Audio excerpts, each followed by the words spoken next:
And we say Sitaram to your listeners on Radio Jaagriti, 102.7 FM, our viewers on TV Jaagriti.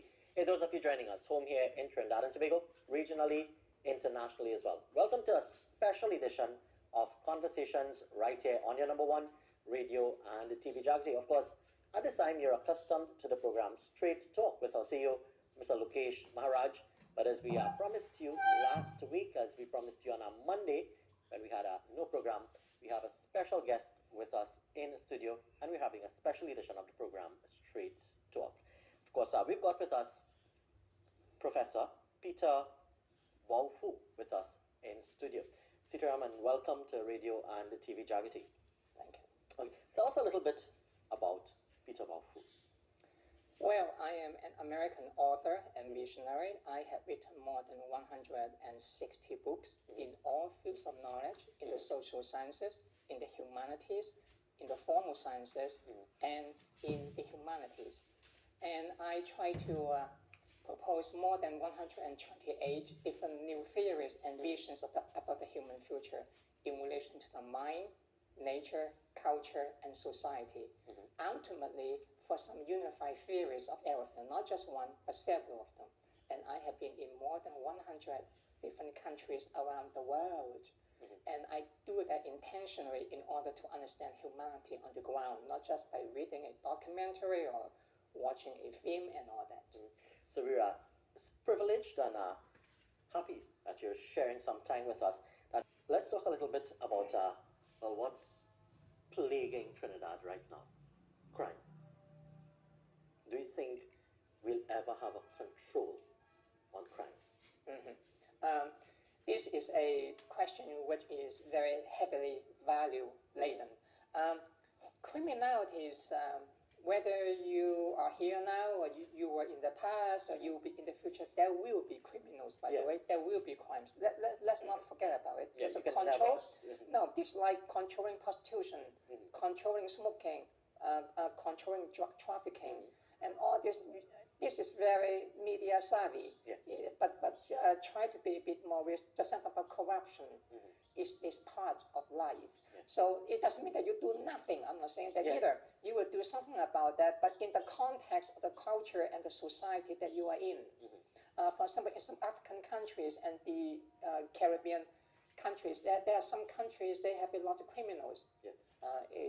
Your neighbor, Haiti, is another good example. They have more criminals and more crimes there than over here. So by comparison, things are not that bad here.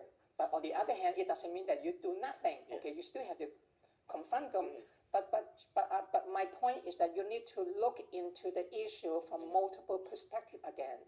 From the whole picture that I'm trying to tell you, interdisciplinary, not just from one angle. You use one vision, one theory, and you use to expand everything and say, hey, that is the reason.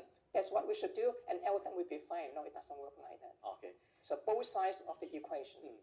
So our spike in crime, and as you say, it's not as bad, but when we look at it, it's bad because we've never had these kind of numbers. Let's say murders, we've never had these before in the history. How do we really deal with it if we want it to go down? We want to feel safer here. By the way, fine. Bad for you, but wonderful for them. For the criminals. Yeah, it's wonderful. When you talk like this, it's very bad. When they talk about this, it's good. The biggest news that they ever had. It's wonderful. It's heaven. Why do they want to abandon such a good news? Godfather. You watched those films, Godfather? Yeah. I've seen a few. Godfather is doing all these things. For Godfather, it's wonderful. For the police, for the law enforcement, I'm talking about the clean one, not the corrupt ones. Well, that's why society and criminals have been fighting with each other since the beginning of time. They will continue to fight against each other. And also, we have to understand the sociology of crimes too, in the sense that how do you treat something as criminal, as crime? That's also a value judgment. As I said before, I can see this again in a different context.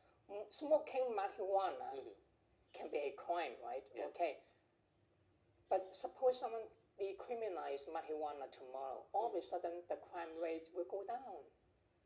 those people who were criminals before now, they are not criminals. They are just like you and me. Because it's no longer a criminal act. This is the politics of morality, the politics of laboring, the politics of ideology, the politics of many other things combined together. So I'm trying to put your question in a context and say, you want to find a solution, you said. Before you find a solution, you have to understand the context of what you are asking, because there are people out there that will fight you.